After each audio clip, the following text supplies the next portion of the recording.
Night game, prime time on ABC, 7:30 p.m. kickoff between Minnesota and Penn State, the number 16 team in the country, the Nittany Lions. Penn State, a 4.5-point home favorite. 44.5 is the total. I believe you mentioned you're going to be at this one, right? The whiteout? I sure will. It's a shame, by the way, that Penn State has to use the whiteout on Minnesota. That's typically not what the whiteout game is, but Minnesota's pretty good. Are they?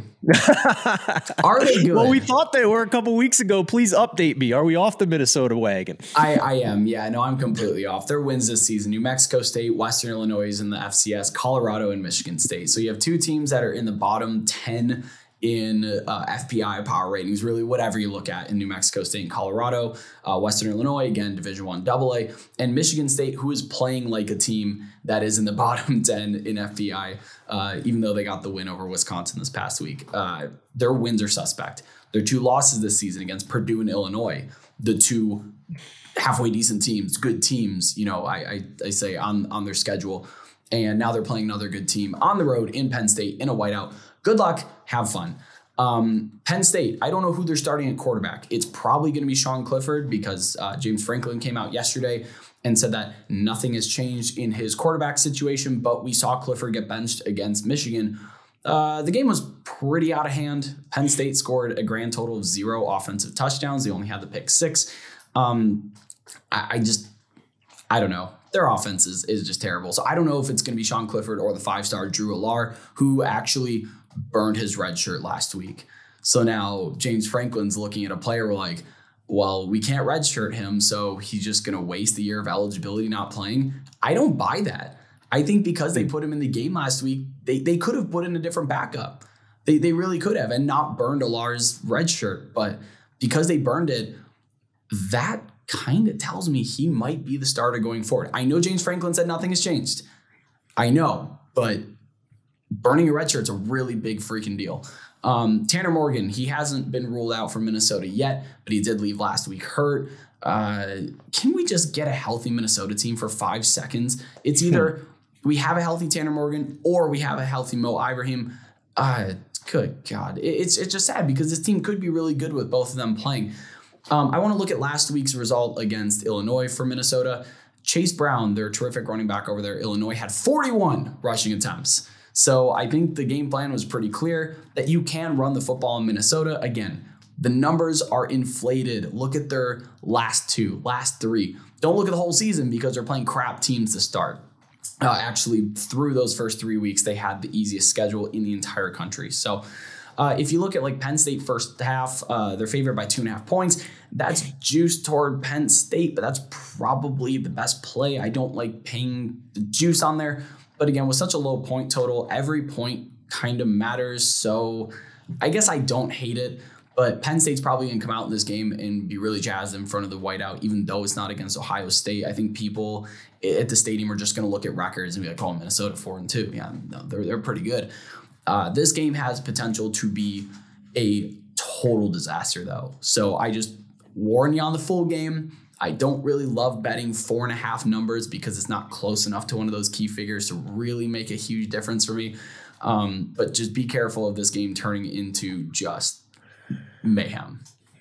With Morgan and Ibrahim being banged up, it's fair to say that they're probably not going to be 100% even if they play. Is that accurate?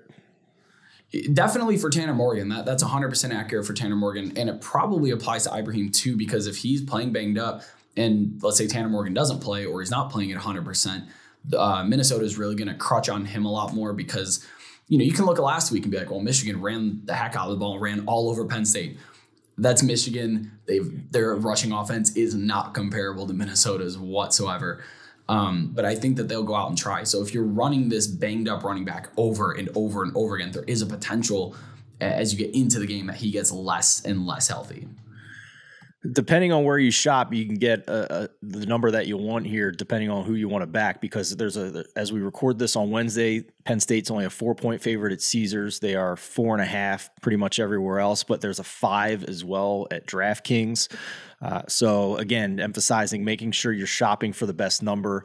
And again, go to thelines.com under the odds tab, and then under NCAA football, you can click on the weekly college football lines and just very easily line shop to find the best number to make sure you're maximizing your value every week.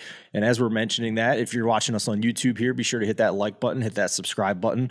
Let us know in the comments who you are betting on this week in college football. All right. Go ahead, Brett. Sorry, I want to jump in here and talk about just to add a little extra bit to that line shopping. Line shopping is the number one most important thing we talk about, the lines. Now, when evaluating whether or not you want to make a bet, I talked about, well, it's not close enough to a key number. And go ahead and punch in Google just a quick spread to money line converter chart, whatever. You can find plenty of them for college football and understand what you're dealing with. They're called push rates. It's how frequently or infrequently a game lands on a certain number. So for example, 3 points, the differential is higher than, more games fall on a 3-point differential than any other number in football. It's because there's field goals, walk-off, etc. So know that like the difference between 4 and 5 is really not all that big, because not a lot of games end on a square 4 or a square 5.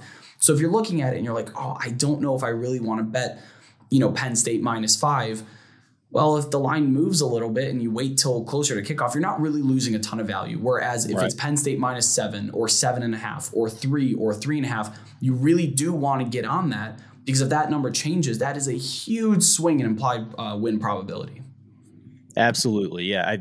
You took the words right out of my mouth. If you guys are watching this later and Penn State happens to be a 5-point favorite, just wait as long as you can until kickoff.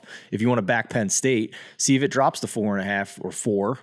And then if it doesn't, just make sure you get it before it gets to 6. That's basically what you're trying to do here, because that 5 number is a dead number that you really don't have to worry about. Very small, very, very small number of games that land on that 5 number, obviously, in football, and both NFL and college football.